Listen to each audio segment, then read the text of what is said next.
Hello, I'm Tom Wilson. I'm here to talk about the Scorpio-Scorpio love compatibility. Now, the Scorpio is a water, mutable and negative sign, ruled by Pluto, and its symbol is the scorpion. This is a 4-star relationship, a good relationship. However, it's a contradiction in terms in a way. Whilst each Scorpio is thrilled to have someone that understands them, they really can't get over their innate characteristic of being very secretive,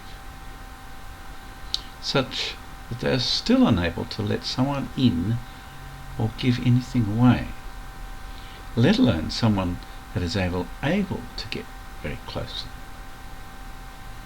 Given their temperaments, if there is a slight transgression, it's likely to get out of hand very quickly or escalate to a major conflict which both of them have got to win. In a way, it could be a fight to the death, particularly with a young pair of Scorpios. Now, Scorpios have long memories and they never forget, particularly a hurt. And if a Scorpio can't get even, then there is this classic cold shoulder trick. That person just doesn't exist. But not all is negative with Scorpios. If they can turn their negatives into a positive, they can achieve monumental results. These are steadfastly loyal, supportive, compassionate souls, and they are very deep. They have an incredible sense of purpose, strength, and for all their hard exterior, they are extraordinarily mushy on the inside. Highly intelligent and evolved Scorpios usually have outgrown the need for revenge. And these two will very quickly learn that getting even with each other doesn't pay. It destroys them. So they learn to forgive, but not necessarily to forget. And if they've got a sense of humour, and they can learn to laugh at it, and if they can laugh at it, they're halfway to building a very, very good relationship. So I'll leave it there. I suggest you visit my website, Zodiac Sign Compatibility Chart. There you'll get access to Astrolab and Astrodensed, which are websites that give you free astrological charts and a certain amount of analysis. If you want to pay more for 30 pages, you can, but I found the initial one is sufficient. Then there's Jonathan Kaner. He's a very well-known British astrologer. Very good. I find him a little obtuse sometimes, so you need to read him for about a week before you really get to understand what he's talking about, because he's talking about very deep-seated emotions sometimes.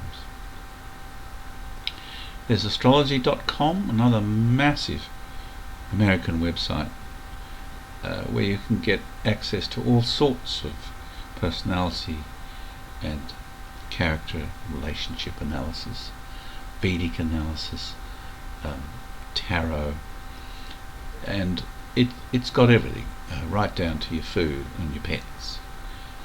There are book reviews on that site, all the major astrological readings that one should start off with. Linda Goodman's Sun Signs is the basic test. Linda Goodman's Love Signs is another one. Suzanne White is getting into the Chinese and Western matrix. Very interesting. Carl Boudreau, I forgot to mention him. He is an American astrologer who does a monthly YouTube video. He analyzes the positions of the major planets and tries to distill the essence of the ether through which we're all travelling and that these planets create for us. His graphics are superb, his analysis very thorough, and he gives a view of the world scene right down to an individual scene. There are book sales available through Amazon on that site. There's my monthly blog where I try and pull a few things together. And then most importantly, there's the compatibility chart.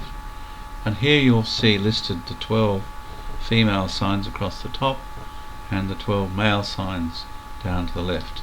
And at the junction of the two, there's a star rating for that particular combination and a sexy pithy comment of how that relationship might work.